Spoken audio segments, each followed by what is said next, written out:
Almost the entire time I've lived in Chicago, I've lived in one of two neighborhoods, either the neighborhood of Pilsen or the neighborhood of Wicker Park.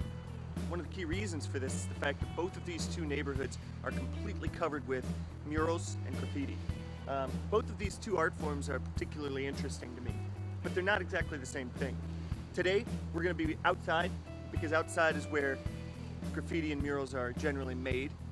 Just like the Impressionist era, it's important to sort of be where these things would have been made.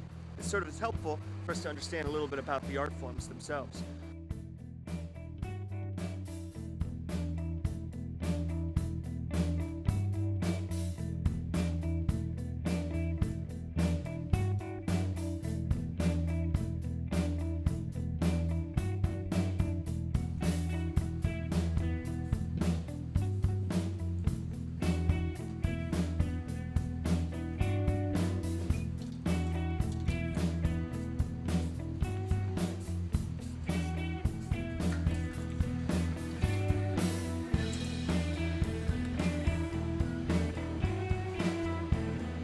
Right now I'm standing near the corner of Milwaukee, North and Damon.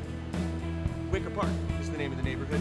And in this neighborhood, you can find every possible form of graffiti, public art, street art, murals. You might have to walk down some alleys. You might have to closely inspect the side of buildings. Sometimes it's kind of even tough to discover whether or not it's a mural or if it's a billboard, because in many cases, several advertisers are choosing to use graffiti tactics or graffiti-style billboards to try to speak to the folks that live in this neighborhood. Sometimes it's confusing, but it's always interesting.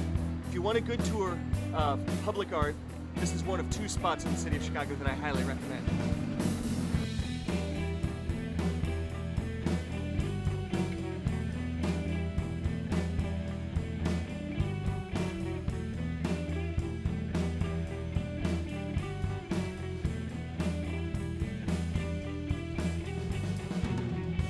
What is it about graffiti and trains? Back in the 70s and 80s, it was the elevated trains in New York and Chicago that were taking on the majority of the paint. But before that and after that, it's these cargo trains that are moving through the countryside, moving through the cities, that are taking a lot of the paint these days. I was having a conversation with my father, who works in Iowa, and he says that he can sit and watch an art exhibition by pulling up in the countryside, just trying to get across a train track. And in a couple of minutes that he has to sit there waiting, it's just one painting after another rolling past. That's his primary exposure to graffiti. He gets a lot more graffiti art than he gets surrealism or cubism or pop art, minimalist art, because it's art that gets to him. It's public art. It's art that he doesn't have to go to a museum to see, into a private space, but instead is art in a public space, art that comes to him. It's a very unique qualification, very unique distinction between what's going on with murals and graffiti art and what's going on with most other types of painting out there. And this is what I normally think of when I think of graffiti. Giant, big, boxy letters spelling out somebody's name or somebody's group name or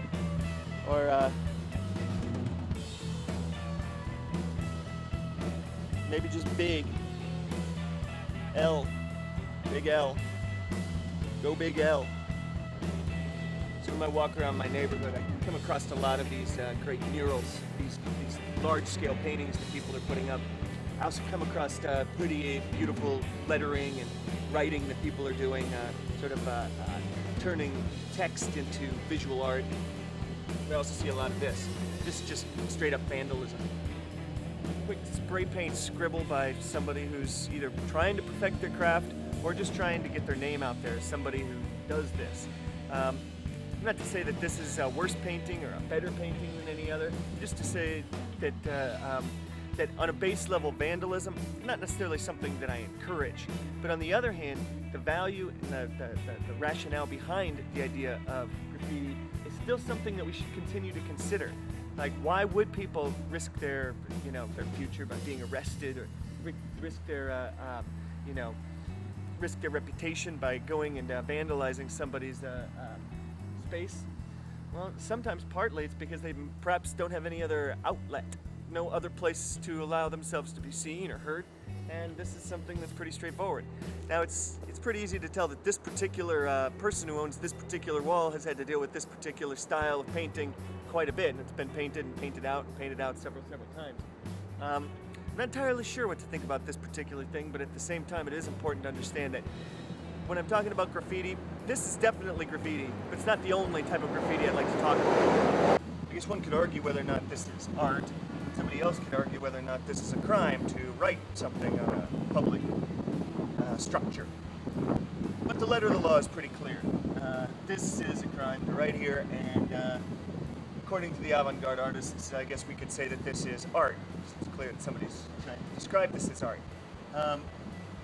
This is where the distinction between graffiti as a law and graffiti as a tactic and graffiti as a style all sort of blur together and become a little bit confusing. But there's also this tactic, this idea that there's all of this advertising all over the world. There's this advertising everywhere. These dumpsters have advertising on them, and the billboards and everything advertising everywhere, right? So why shouldn't artists have the ability to steal back some of the visual spectrum, right? If I go for one block walking on Wicker Park, I see billboard after billboard, I see sign after sign. Why can't I add to that visual language? Why can't I, as an artist, say, look, you're filling my world with all of these visual messages, why can't I contribute to that? That's a tactic. But then there's the irony of this sort of piece of graffiti or looking artwork, which is in itself an advertisement for an Adult Swim cartoon, right? It looks like graffiti. It acts like graffiti. It's in a space, in a corrugated piece of metal, like a piece of graffiti would be. But this is definitely not graffiti.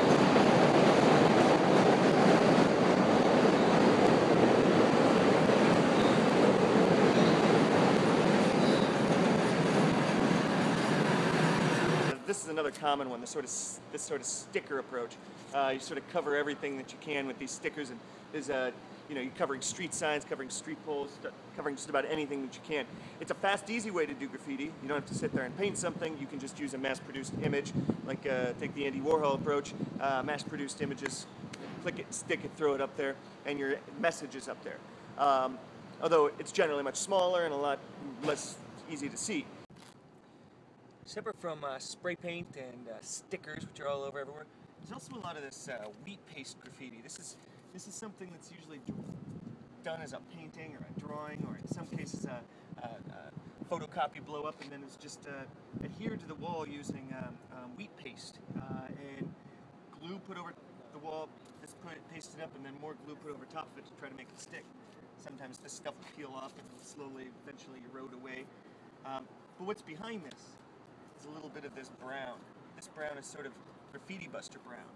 This is the brown put down by the city to cover up graffiti.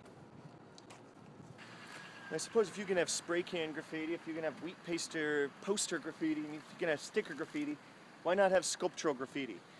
This is one of the newest types of graffiti that I've ever seen. I haven't seen a ton of this before recently.